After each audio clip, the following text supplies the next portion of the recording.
I know this is the third video in this series, but I gotta say, the adventure in the Sunless Citadel does not really begin until we meet Meepo in room 15. Hey everybody, welcome to the Verdigris Table. I'm Ryan Doyle, and in this one, we are continuing our Dungeon Master walkthrough on this awesome module that kicks off the Tales from the Yawning Portal by talking about the Kobolds in the fortress level. The Kobolds are the newest residents of the sunken citadel, Sunless Citadel, but they looked around at all the dragon iconography and they thought, yeah, this is us. Now they're in the middle of a turf war with the goblins who have lived here for quite a while. The Kobolds somehow also managed to get their hands on a white dragon wormling, and the goblins recently stole it from them. So in room 15, our heroes walk into the scene of the crime and find the most pathetic, weepy kobold they've ever seen, whimpering himself to sleep in the corner beside this busted cage. I don't know, maybe it's cheap, but I think this is a pretty brilliant way to entice your players to talk to a monster instead of just killing it.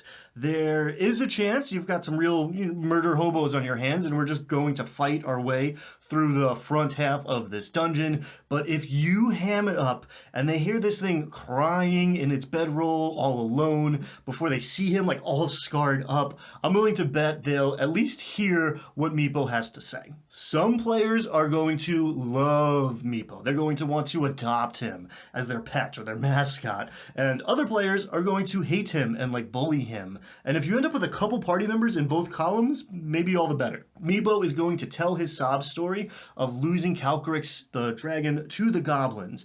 And if the party hasn't tried to kill him by the time he's done, he's probably going to want to take them to Yusdryal. This is a kind of fast pass, and as a Dungeon Master, I'm kind of rooting for it, honestly. This side is not super interesting to explore. There are 6 rooms that share the same explanations, the 13s and the 16s. 18 is probably the most interesting, and if the party, hacks and slashes their way to it, then, yeah, these 4 imprisoned goblins are definitely going to beg for their freedom and promise the players the moon. But the deck is stacked that they'll side with the Kobolds, at least at first. Either way, I don't think this side will be run room by room, as the players are likely marching straight to the throne, or they're triggering a war and waves of enemies are coming at them. It's spelled out room by room, but in total there's 15 kobolds plus the 5 elites to work with, not counting Meepo and Yusdryal, who's got like sorceress powers. I'll also say the players have no idea how many kobolds are here, so there's exactly as many as you, the Dungeon Master, needs. I've got a quick video on kobolds and another on waves of enemies. I'll drop links to those in the description and up here because they might be helpful here. If this is a fight among the dragon columns, it will be one to remember and likely wipe out this party of level 1 characters if they don't run. If that happens and the party returns later, hostile kobolds will be on their guard and will probably have set some more traps, the tripwire ones in 16, and maybe cook up some other ones as well. Again, it's up to the player, so don't get upset if they act up and start a fight. It might be a learning experience for them, and if it goes down, maybe let them wake up outside, battered and bruised, maybe without their gear. Or maybe they'll have to roll up new characters who now have 2 adventuring parties to track down in the Sunless Citadel. As written, Meepo speaks with bad grammar and repeats these broken phrases, but Yusdryal is dropping the Queen's English. I think this makes it even more likely that the players are going to parlay with her. Having an increasing amount of kobolds escorting the party and Meepo to her throne is also a big incentive.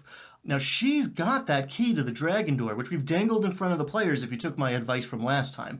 Plus, she has an altar full of goodies that she's willing to trade for, maybe even sell. So odds are the kobolds and the players are coming to an arrangement here. I like giving the players this picture of her, dropping it in the Discord or texting it to everybody or just holding up the book at the table, whatever works for you and your circumstances. It's rare you get to hand the players a visual clue, and it's a little extra exciting if they spot this key for themselves rather than you just tell them it's there.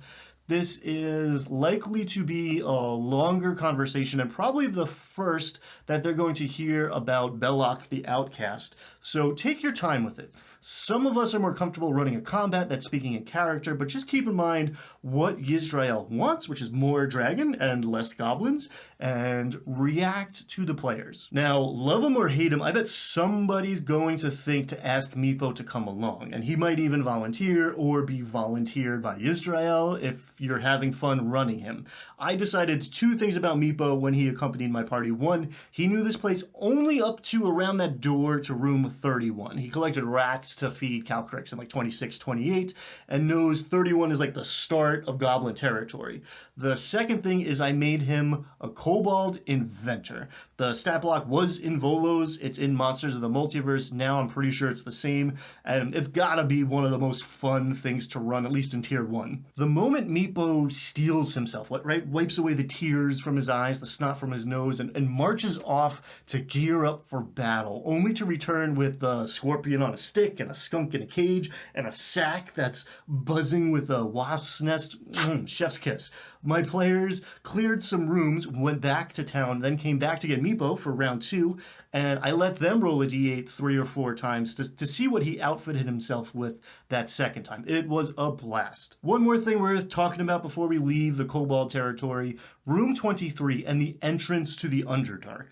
I've thought about this a lot, and I mostly don't like when adventures do this, especially an adventure geared for beginner DMs. I mean, I like that it makes sense on like a ecological level, right? The kobolds, and down below in the grove level, right, later on, the goblins are hunting and gathering in the Underdark for food, since they're not going up to the surface. But I am a little conflicted about leaving a portal to essentially another world in the middle of your dungeon in a published product and telling the dungeon master, hey, you can design something to go here, right? It's easy enough to stick an entrance to a tunnel going down into darkness onto a dungeon. It feels way harder to come up with stuff that's on the other end when you're trying to fit, I don't know what, 80 rooms worth of material into your brain. So here's what I did. I found a cool Underdark map online, just in case, and I decided that first, if the players went this way, they would come across a party of kobolds carrying a dead giant insectoid thing strung up between them, coming up from the Underdark.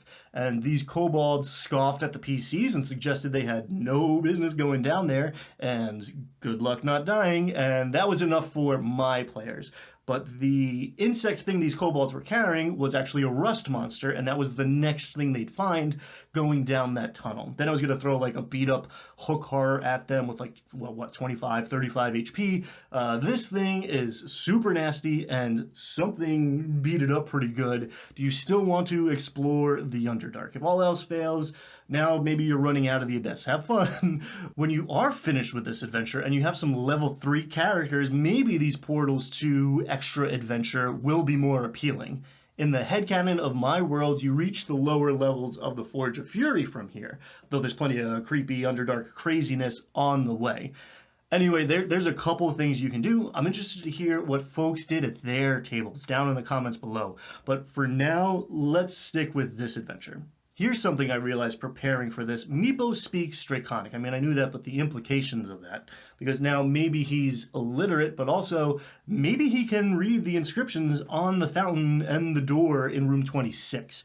It's wild that they made this fountain into like a magical soda machine that dispenses a potion of fire breathing, and then have pretty much the identical fountain in 29 that's going to poison everybody right before Mama Rat and her brood come out to attack them. The Sanctuary is maybe a spike in difficulty, which feels right to me as a kind of optional bonus room. Remember that skeletons are vulnerable to bludgeoning. Should they be resistant to piercing? Maybe they are at your table. It would certainly make things more interesting, but also more dangerous. Now, Nightcaller is a powerful magic item to hand out at level 1. Animate Dead is a 3rd level spell. Wizards won't see it until 5th level, but here we go, and I love it. There's some good treasure in this place if you work for it. Does blowing this necromantic slide whistle thing cause you to make a wisdom saving throw against being cursed. It does in my game. If the PCs did not see the footprints before, I would call for another check here because 4 go in and only 3 come out. It's good storytelling. Plus the rat tracks. We know about these rats already, or we think we do at least, right? Gutash, the bloated one, is 6 feet long. Keep in mind she's diseased too, so they better make their con saves. Just like the players don't know how many enemies the book says there are, the same goes for the treasure. Feel free to throw an extra potion of healing or 2 on Karakas, the fallen ranger here, if things are looking a little rough for your party at this point.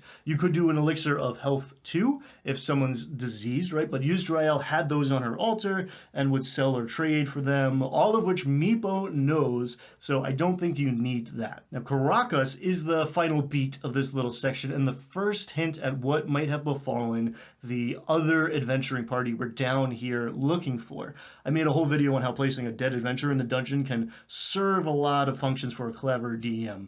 The fact that he still has all his stuff on him means the other 3 in his party must have ran away from here in a hurry.